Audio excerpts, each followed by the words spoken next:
The earth was dying. Once full of trees, rivers, and life, it was now dry, broken, and silent.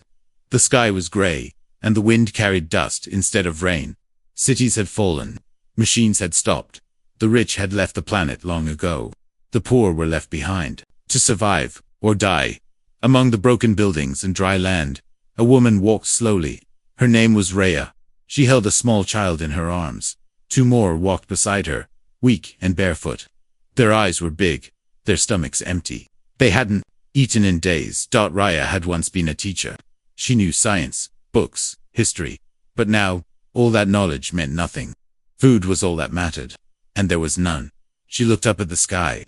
There, floating high in the clouds, was a giant, alien ship. It made no sound. It never moved. It just watched. The aliens had come 2 years ago. No one knew their name. No one knew where they came from. They didn't kill. They didn't talk. They just floated above, offering deals. Strange deals.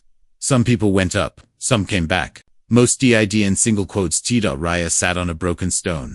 Her children looked at her with empty eyes. "Mummy, are we going to die?" Her youngest asked. She didn't answer. She couldn't lie anymore. She looked up again. Her lips were dry. Her voice was weak, but she spoke. "I will work your fields, warm your bed. Just feed my children." For a moment, nothing happened. Then, the sky changed. A blue light opened in the clouds, like a crack in the air. The alien ship moved for the first time in months. A small silver pod dropped from the sky, landing softly near her feet. Smoke hissed. The pod opened. A tall figure stepped out. Skin like stone, eyes glowing blue, wearing dark armor. It didn't speak at first. It just stared. Then, in perfect English, it said, "You offer labor. You offer warmth. We offer food. Do you accept?" Rhea stood, holding her child tighter. "Yes," she whispered. "Name Rhea. My children are starving." The alien blinked slowly. Then, it held out a small cube. It glowed green. A hologram. Appeared fields, stars, machines, other humans, working. "You will be transported. You will work. Your children will eat." Rhea looked at the cube. She didn't trust it, but she had no choice. "Please, don't let them die." The alien touched a device on its arm. A second pod opened. 3 small packets floated out, silver and sealed. "Food." The children grabbed the packets with shaking hands. Their eyes filled with hope for the first time in days. Rhea cried. Not from sadness, from relief. The alien pointed to the pod. "Enter now." She kissed each of her children. "Be brave, be strong, I'll come back." She didn't know if that was true, but she had to believe. Rhea stepped into the pod. The door closed. A light flashed. The world outside vanished. She woke up in a new place. Cold, white walls, strange humming sounds. She was no longer on Earth. Other humans stood nearby, men, women, some as young as her, some older. All looked scared. All were wearing the same gray suit. A voice came from the wall. "Welcome, workers. You are now part of Sector 7. You will begin training tomorrow. Obedience will be rewarded. Resistance will not be tolerated." Rhea looked around. Everyone looked confused. No one knew what to expect. A woman whispered to her, "I came 6 months ago. They never said what the job is. People disappear sometimes. They say it's the bed shift. No one returns from that." Rhea felt her heart beat faster. She had promised to work, promised to warm their bed, if needed. But what did that mean? Was it slavery? Was it worse? She had no answers, but she had done what she had to do.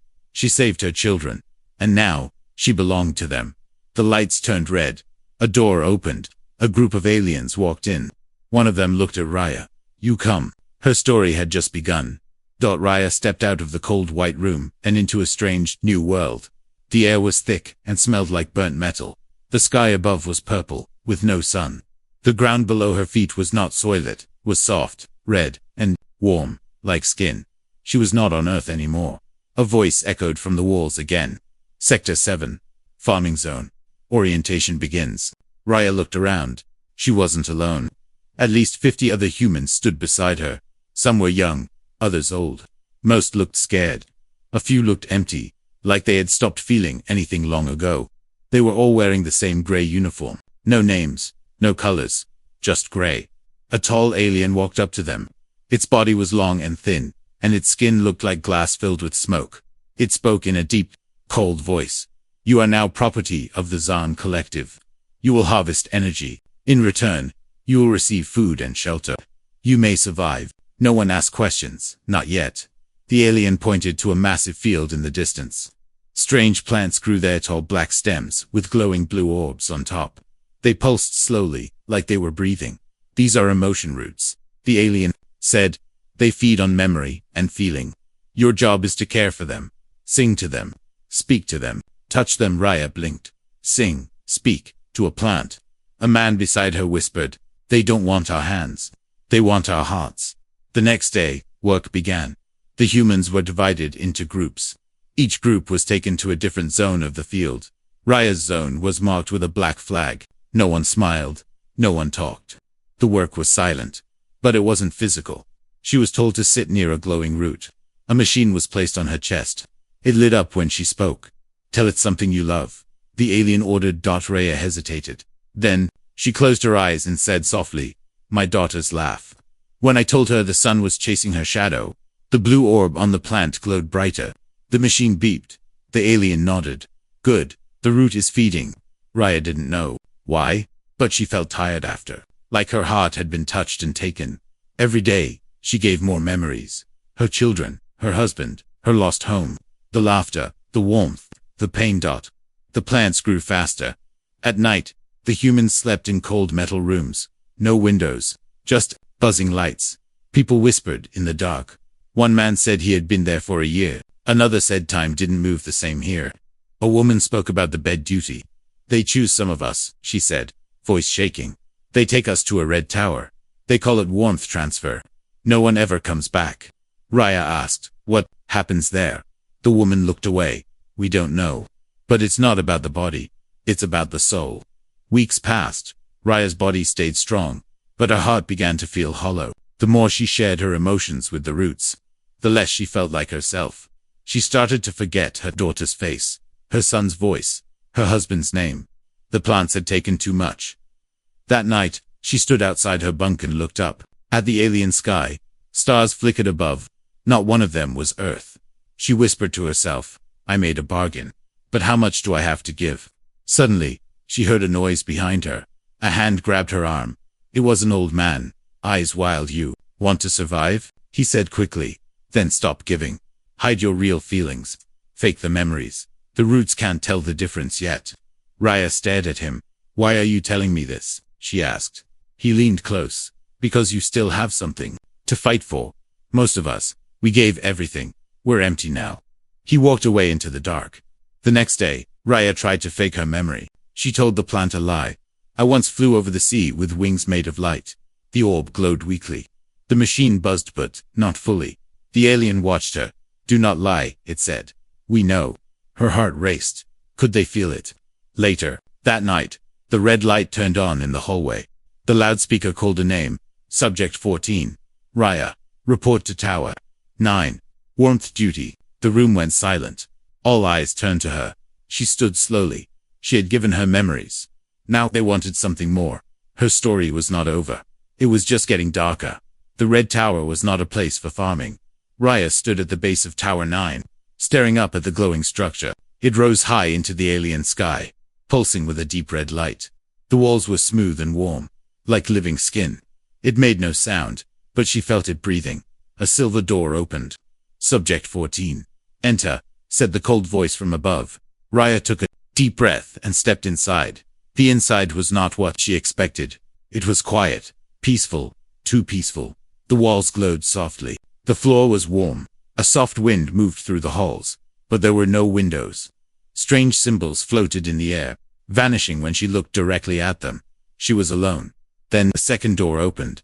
Inside was a round chamber. In the center stood a large glass pod half full of glowing blue liquid. Tubes hung from the ceiling, and inside the pod was a human. A woman. Eyes closed. Floating. Still breathing. Raya stepped closer. The woman looked familiar. No, it was the same woman who had warned her about the red tower just a few nights ago. Raya gasped. The woman's face was calm. Too calm. As if nothing mattered anymore. A voice echoed through the chamber. Warmth is not physical. Warmth is memory, love, joy, grief, hope. We harvest what makes you human. Raya turned to see the alien taller than the others, covered in gold markings. You lied to us, Raya whispered. We made no lies. You offered warmth. We collect it. She looked at the floating woman again. You drain people. Like batteries. Not batteries, the alien said. Seeds. You grow love. We collect it. You grow fear. We collect that too. Raya's fists clenched. What happens when the seed is empty? The alien looked at the woman in the pod. Then it sleeps forever. The floor shifted. A new pod rose from below. Empty. Tubes moved. You are ready, the alien said. No, Raya said quickly. You can't take what's left of me. You already gave it, the voice replied coldly. Suddenly, the walls shimmered, and a memory started playing in the air. Her daughter's laugh, her son running in the rain, her husband's arms holding her. Her eyes filled with tears. They were pulling it from her mind, without touch, without machines. Stop, she screamed. You said I could work in the fields. The alien stepped closer. You are our field. But something changed. In that moment of pain, something inside Raya sparked. A fire, a rage. She pushed the memory back. She pictured her children not as soft memories, but as fighters, strong and alive. She filled her heart with defiance, not surrender. The glass walls cracked slightly. The alien stepped back. What is this? Raya looked up. You made a mistake. The machines beeped loudly. The pod lights turned red. Her emotions weren't being drained, they were fighting back. Her hope, her will, her refusal to break, was corrupting the harvest. The floating woman stirred in the pod. Just a twitch, but it was enough. Impossible, the alien whispered. Raya reached for one of the tubes and pulled it free. The machine sparked. Sirens rang out. She ran.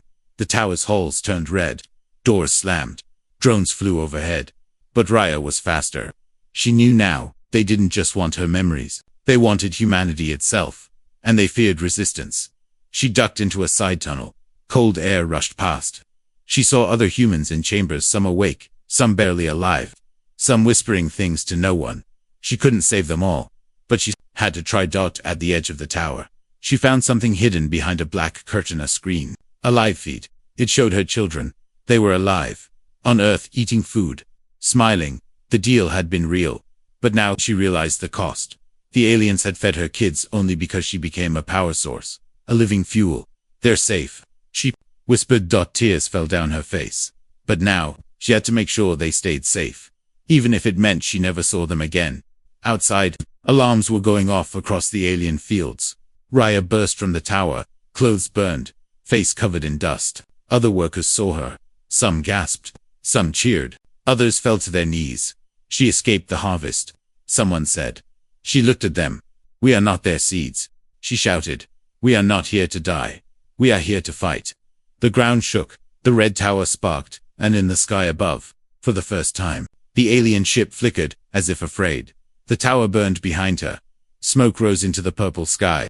The alien ship above flickered again, like a dying star. Raya didn't stop running. Her feet were bleeding. Her throat was dry, but something inside her was stronger now. Not fear, not pain. Purpose. She had escaped the red tower. She had seen the truth. And now, she had to survive long enough to tell others. But the aliens moved fast. Silver drones flew across the fields. Sirens echoed. Workers were gathered and locked in underground bunkers. The aliens spoke through every speaker. Subject 14 is unstable. Emotional infection detected.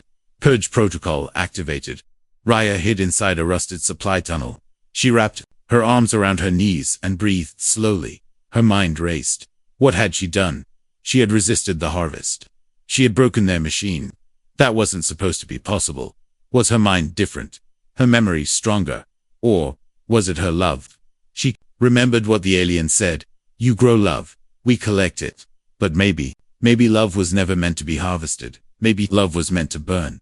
She waited until night. Then she crawled out of the tunnel and headed toward the sleeping zone, where weak workers were kept. Most of them had been drained too far. They were shells, bodies without souls. She slipped inside the dim hall and saw them. Dozens of humans lying on cold beds, eyes open, but lifeless. One of them was whispering. Very soft. Raya leaned closer. The woman was saying the same word over and over. Warmth, warmth, warmth. Raya took her hand. It was cold. Can you hear me? She whispered. No answer. She closed her eyes and began speaking. Not to the aliens, not to machines, but to the woman. You once had a birthday. Someone sang to you. You smiled when the candle melted too fast. Do you remember? The woman blinked once. A tear rolled down her cheek. Raya gasped. It worked. She kept going, from bed to bed, speaking memories. Sharing light, she sang lullabies. Described sunrises, told stories about Earth, about grass, about dogs, about hot soup and soft blankets. And one by one, some people started to move. Not much, just fingers, eyes, breath, but it was enough. Something was coming back, something the aliens thought. They had killed human warmth suddenly. A door burst open. Aliens stormed in. Raya stood up. They aimed their weapons, but she didn't run. Instead, she shouted, "We are not batteries. You can't drain what burns from within." The walls shook. The lights flickered. The aliens paused. The humans around her, weak, half-broken, began to stand. A man grabbed a metal rod. A woman threw her water cup. Small acts. But they mattered. It was not a riot. Not yet. It was a spark. The aliens left the room. Not in fear, but in confusion.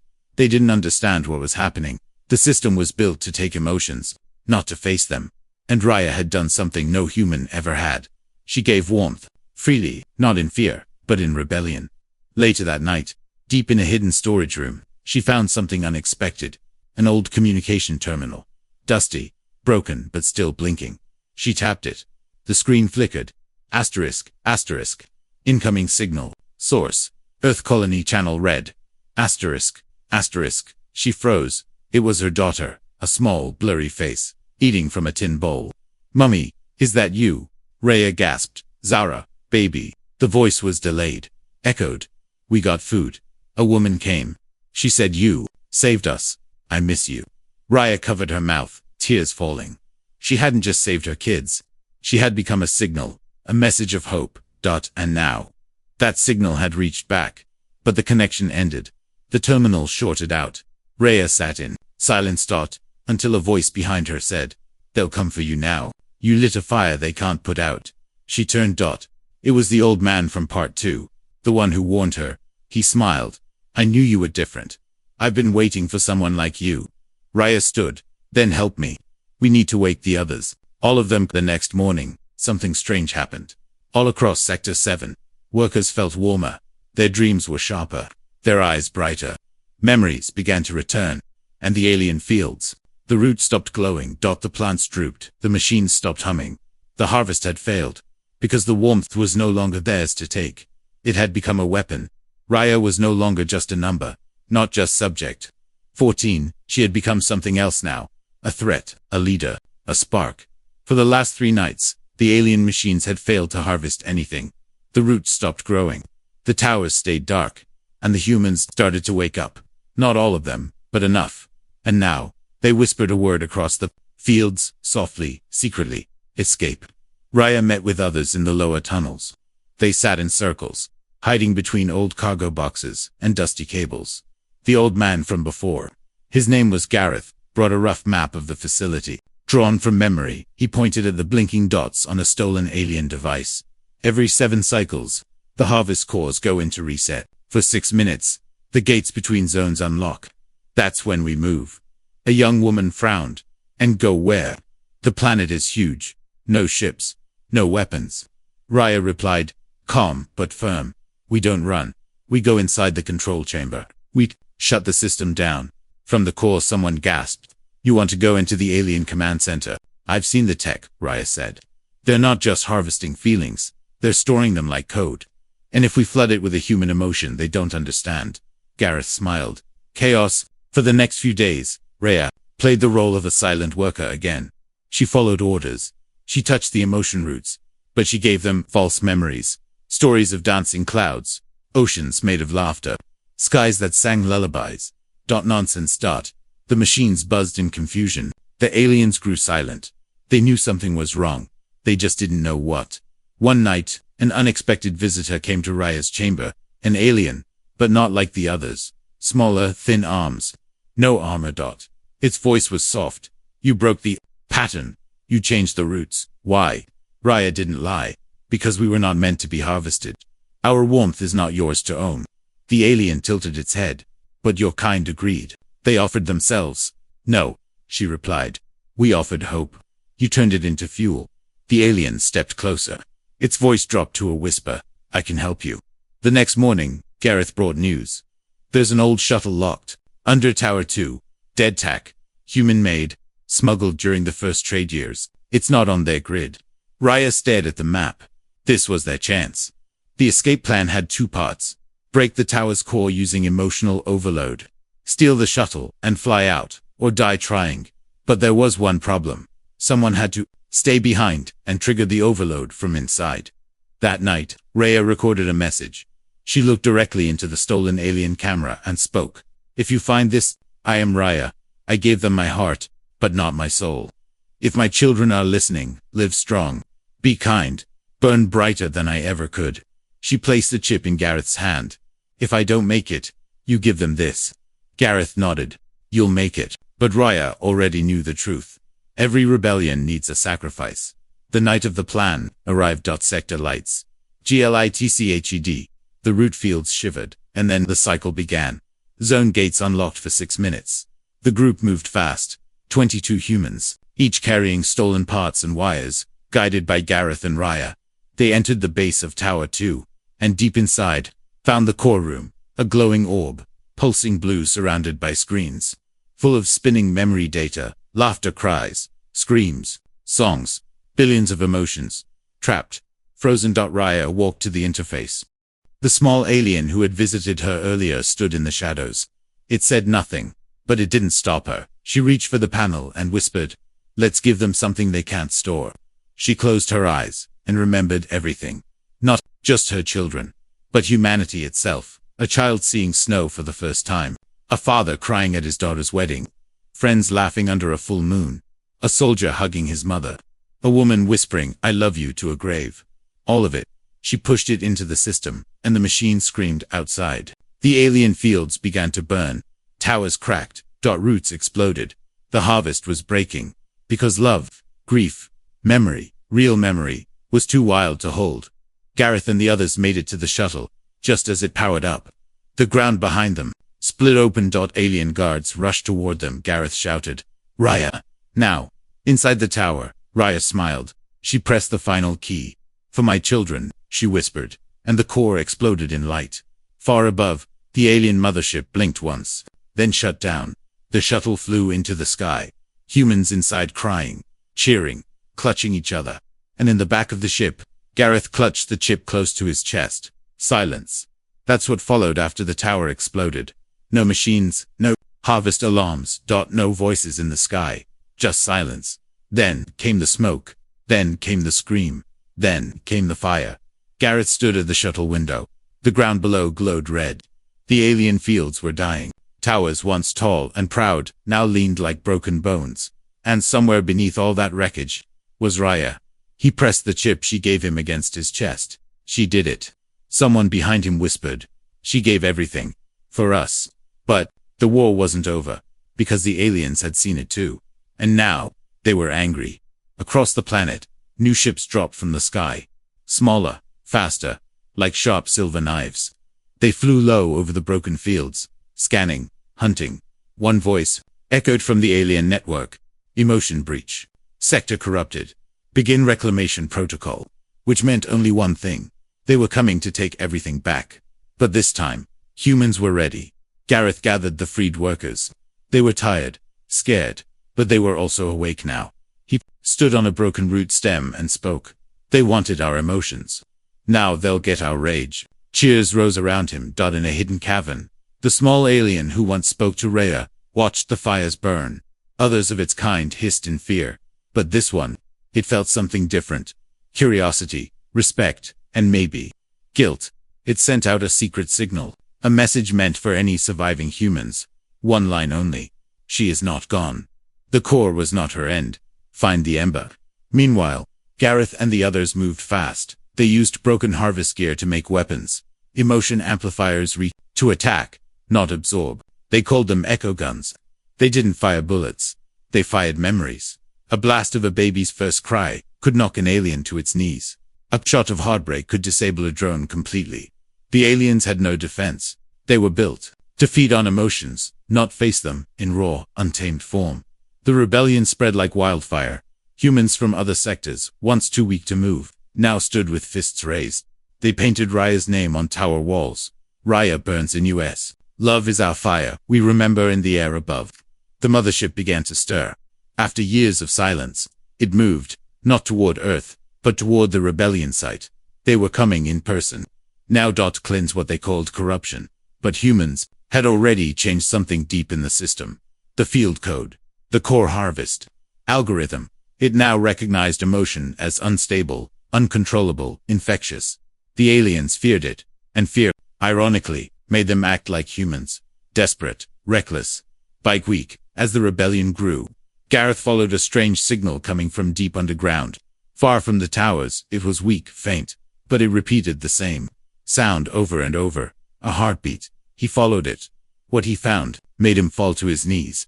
There, inside a glowing sphere of half-melted alien tech, was Raya. Still alive, barely, but breathing. Floating, and around her, swirling in the air like smoke, were millions of stored memories, not just hers.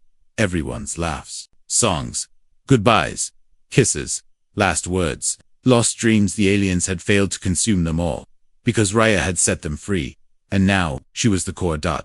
The small alien appeared beside Gareth. She did not die, she changed form. She became the flame. Gareth stepped forward, voice shaking. Can we bring her back? The alien hesitated, then nodded. If enough humans remember, truly remember her, she may return. Back above ground, humans gathered.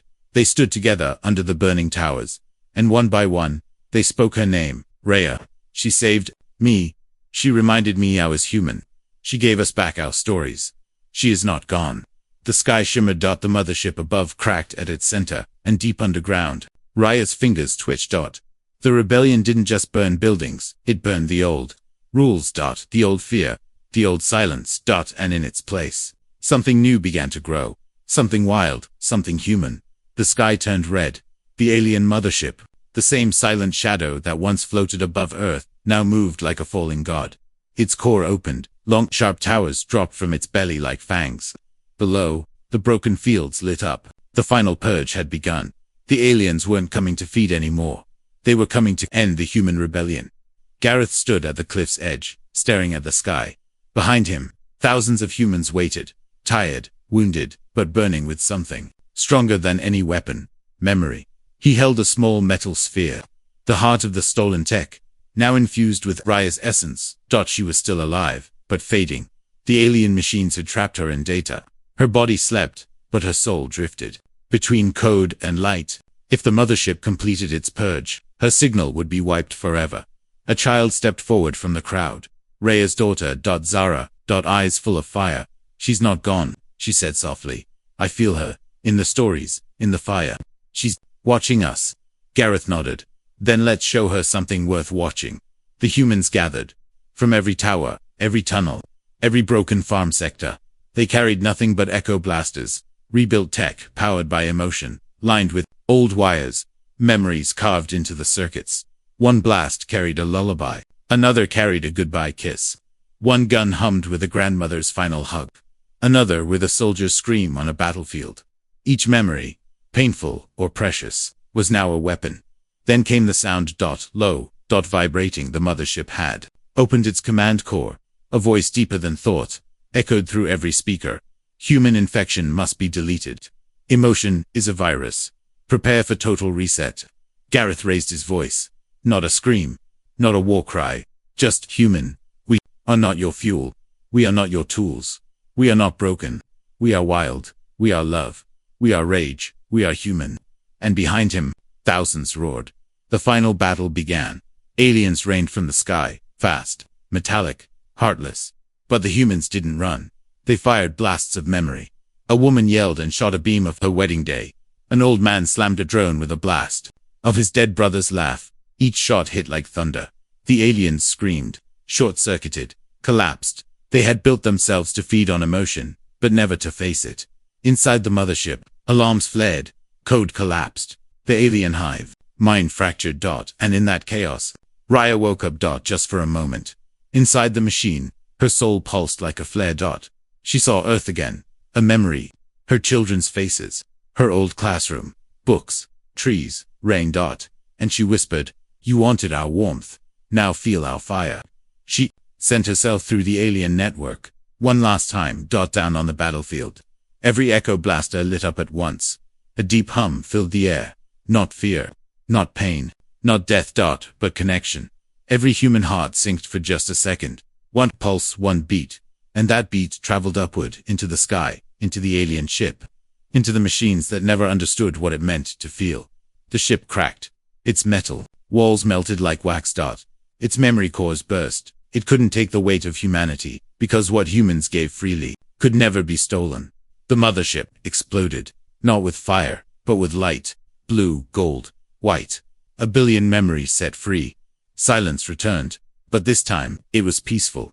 The fight was over. The next morning, Gareth stood at the place where the tower had once been. Zara held his hand. And from the sky, a small spark fell. A flicker of golden dust. It floated down and landed in Zara's palm. Warm, alive. A voice whispered in her head. Her mother's voice. "I'm still with you." Across the planet, the alien tech shut down. The emotion roots turned to ash. The towers crumbled, and humans began to build.